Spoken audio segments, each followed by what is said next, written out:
देव भगवान की जय। प्यारे कृष्ण कन्हैया लाल की जय। श्रीमद् देवी भागवत महापुराण 4 स्कंध पूरे हो चुके हैं। आज 5वां स्कंध प्रारंभ हो रहा है। 5वें स्कंध का प्रथम अध्याय, प्रथम खंड चल रहा है इस समय। व्यास जी द्वारा त्रिदेवों की तुलना में भगवती की उत्तमता का वर्णन। ऋषिगण बोले, हे सूत जी, आपने बहुत ही उत्तम कथा कही जिसमें भगवान श्री कृष्ण के सर्व पाप विनाशक तथा अलौकिक चरित्र का वर्णन है। हे महाभाग, हे महामते, आपके द्वारा विस्तार पूर्वक कहे जा रहे श्री कृष्ण के इस कथानक में हमें संदेह हो रहा है। एक तो विष्णु के अंशावतार श्री कृष्ण ने वन में जाकर घोर तप किया और शिव की आराधना की। पुनः जगतजननी श्रीदेवी भगवती पूर्णा की अंश स्वरूपा देवी पार्वती ने श्री कृष्ण को जो वरदान दिया, ईश्वर होते हुए भी श्री कृष्ण ने शिव तथा पार्वती की उपासना क्यों की? क्या श्री कृष्ण में शिव की अपेक्षा कोई न्यूनता थी? यही हमारा संदेह है। सूत जी बोले, हे महाभाग मुनिगण, व्यास जी से इसका जो कारण मैंने सुना है उसे आप लोग सुनिए। अब मैं भगवान श्री कृष्ण के गुणों से परिपूर्ण कथा कहता हूँ। व्यास जी से यह वृत्तांत सुनकर प्रतिभावान राजा जन्मेजय और भी अधिक संदेह में पड़ गए। तब उन्होंने फिर पूछा। जन्मेजय बोले, हे सत्यवती तनय, व्यास जी, मैं परम कारण स्वरूपा भगवती के विषय में मैंने सुना, फिर भी मन की वृत्ति संशय से मुक्त नहीं हो पा रही है। हे महाभाग, मुझे यह महान विस्मय है कि देवों के भी देव विष्णु के अंश से उत्पन्न श्री कृष्ण ने अति उग्र तपस्या करके भगवान शिव की आराधना की, जो सभी जीवों की आत्मा, सभी के ईश्वर और सभी प्रकार की सिद्धियां देने वाले हैं। उन भगवान कृष्ण ने भी सामान्य प्राणियों की भांति घोर तप क्यों किया? भगवान श्री कृष्ण तो जगत का सृजन, पालन तथा संहार करने में समर्थ हैं, तब भी उन्होंने इतनी उग्र तपस्या किस लिए की? व्यास जी बोले, हे राजन, आपने सत्य कहा है। दैत्य दमन भगवान वासुदेव देवताओं के सभी कार्य करने में समर्थ थे, फिर भी उन परमेश्वर श्री कृष्ण ने मानव देह धारण करने के कारण वर्णाश्रम धर्म से संबंधित मानवोचित कार्य संपादित किए थे। उन्होंने वृद्धजनों की पूजा, गुरुजनों की चरण वंदना, ब्राह्मणों की सेवा तथा देवताओं की आराधना की। शोक के अवसर पर वे शोकाकुल हुए तथा हर्ष की स्थिति में हर्षित हुए। अवसर के अनुसार उन्होंने दीनता का प्रदर्शन किया, नानाविध लोकापवादों को सहन किया तथा अपनी स्त्रियों के साथ लीला विहार किया। जिस प्रकार मानव में समय समय पर काम, क्रोध तथा लोभ होते रहते हैं, उसी प्रकार के भाव उनके भी मन में जागृत हुए, क्योंकि गुणमय देह में निर्गुणत्व कैसे हो सकता है?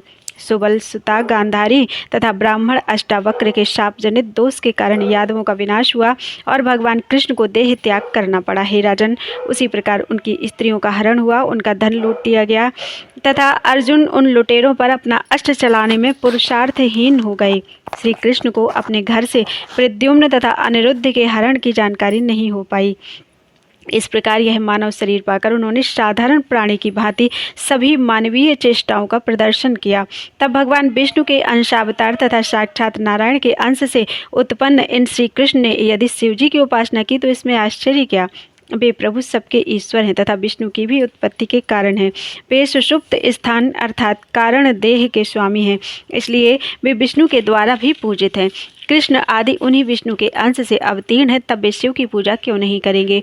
ओमकार का आ ब्रह्मा का रूप है, ऊ विष्णु का रूप है, माँ भगवान शिव का रूप है और अर्धमात्रा चंद्रबिंदु भगवती महेश्वरी का रूप है। ये उत्तरोत्तर क्रम से एक दूसरे से उत्तम हैं, ऐसा विद्वानों ने कहा है। अतएव समस्त शास्त्रों में देवी सर्वोत्तम मानी गई हैं। वे भगवती बिंदु रूप नित्य अर्धमात्रा में स्थित हैं, जो अर्धमात्रा विशेष रूप से उच्चारित नहीं की जा सकती। ब्रह्मा जी से भी बढ़कर विष्णु तथा विष्णु जी से भी बढ़कर भगवान शिव हैं। अतः श्री कृष्ण द्वारा शिव की आराधना में किसी प्रकार का संदेह नहीं करना चाहिए। सृजन कार्य के लिए जब ब्रह्मा जी ने शिव की उपासना की, तब इच्छा पूर्वक उन्हें वरदान देने के लिए शिव जी उन्हीं के मुख से प्रकट हो गए, जो मूल रुद्र कहलाए। पुनः उन मूल रुद्र के अंश से द्वितीय रुद्र उत्पन्न हुए। वे रुद्रदेव भी सबके पूजनीय हैं, तो फिर मूल रुद्र के विषय में कहना ही क्या? देवी तत्व के सान्निध्य में रहने के कारण ही शिव जी में उत्तमता कही गई है। भगवती ही योग माया के ही प्रभाव से प्रत्येक युग में भगवान विष्णु के विभिन्न अवतार होते रहते हैं। इसमें संदेह नहीं करना चाहिए। अत्यंत निगूढ़ रहस्यों वाली जो भगवती अप्रत्यक्ष रूप से नेत्र की पलक झपने मात्र में भली भांति जगत की उत्पत्ति, पालन तथा संहार कर देती हैं, वे ही ब्रह्मा, विष्णु तथा शिव को अनेक विध रूपों में अवतार ग्रहण करने में निरंतर दुखों से व्याकुल करती रहती हैं। इन्हीं योग माया के द्वारा श्री कृष्ण को प्रसूति गृह से निकालकर गोपराज नंद के भवन में पहुंचाकर उनकी रक्षा की गई। वे योग माया ही कंस के विनाशार्थ श्री कृष्ण को मथुरा ले गईं। जरासंध से अत्यंत भयाक्रांत चित्त वाले श्री कृष्ण को द्वारिका बनाने की प्रेरणा भी उन्हीं भगवती ने दी। उन्होंने ही अपनी कला शक्ति से 16,050 रानियों तथा 8 पटरानियों की रचना करके पुनः भगवान श्री कृष्ण को उनके विलास के वशीभूत करके उन अनंत शक्ति संपन्न श्री कृष्ण को उनका वशवर्ती बना दिया।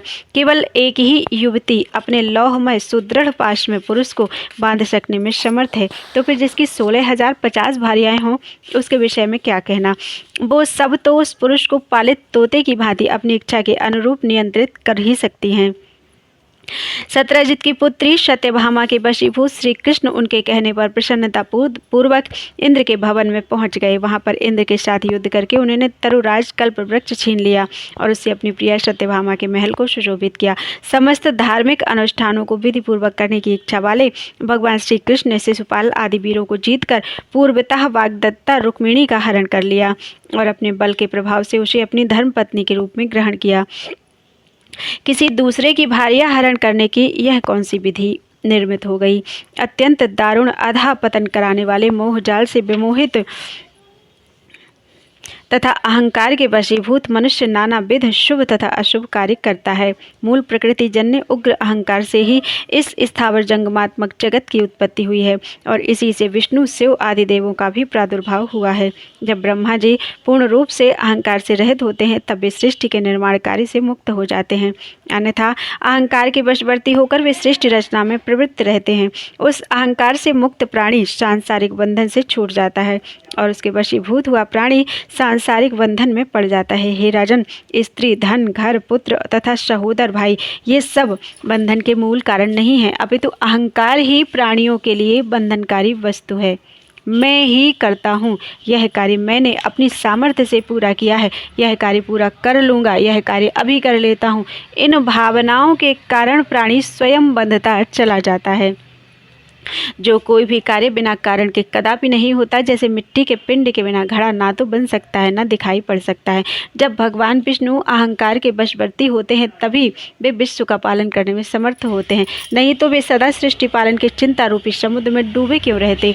अहंकार मुक्त होकर यदि वे मनुष्य रूप ग्रहण करें तो निर्मल चित्त हुए वे अवतार प्रवाह में होने वाले सुख दुख आदि में कैसे डूबे उतराएं।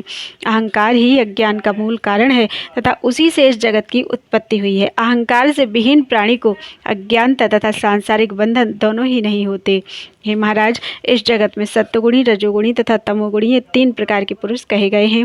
हे राजेंद्र, सृष्टि पालन तथा संहार कार्य संपन्न करने वाले ब्रह्मा, विष्णु, महेश आदि तीनों देवताओं में भी ये 3 गुण सदा विद्यमान रहते हैं। तत्दर्शी मुनियों ने अहंकार को ही जगत की उत्पत्ति का परम कारण बताया है। अतएव इसमें संदेह नहीं कि ये ब्रह्मा, विष्णु तथा महेश भी उसी आकार से अहंकार से आबद्ध हैं। माया से विमोहित मंद बुद्धि वाले कुछ मनीषी कहते हैं कि भगवान विष्णु अपनी इच्छा से नाना विध अवतार ग्रहण करते हैं, किंतु जब कोई मंदमती प्राणी भी अतिशय दुखप्रद गर्भ में निवास करता है, पसंद नहीं करता, तो फिर सर्व विद्या संपन्न वे चक्रधारी भगवान विष्णु अवतार ग्रहण करना क्यों चाहेंगे। कुछ लोग कहते हैं कि भगवान विष्णु अपनी इच्छा से कौशल्या तथा देवकी के मलमूत्र से परिपूर्ण गर्भ में आए थे, किंतु बैकुंठ भवन छोड़कर करोड़ों चिंताओं के आगार विस्तुल्य दुखदायक गर्भवास में आने से उन्हें कौन सा सुख प्राप्त हुआ होगा। जब साधारण प्राणी भी तपस्या करके, विविध प्रकार के यज्ञ संपन्न करके तथा नाना प्रकार के दान देकर अत्यंत दुखद गर्भवास नहीं चाहते, तब यदि भगवान विष्णु स्वतंत्र होते तो उस गर्भवास को क्यों चाहते। यदि वे अपने वश में होते तो गर्भवास के प्रति उनकी रुचि क्यों होती। अतः हे महाराज, आप यह जान लीजिए कि ब्रह्मा से लेकर तृण पर्यंत संपूर्ण जगत, सभी देव, मानव तथा पशु पक्षी, योग माया आदि शक्ति भगवती के वश में हैं। मकड़ी के तंतु जाल में फंसे कीट की भांति ब्रह्मा, विष्णु तथा महेश आदि ये सभी देव उन भगवती की लीला से माया रूपी बंधन में पड़ जाते हैं और आवागमन के चक्र में भ्रमण करते रहते हैं। इति श्रीमद्देवी भागवते महापुराणे अष्टादशसहस्रयां संहितायां पंचमस्कन्धे योगमाया प्रभाव वर्णनम नाम प्रथमो अध्याय। बोलो वृंदावन बिहारी लाल की जय।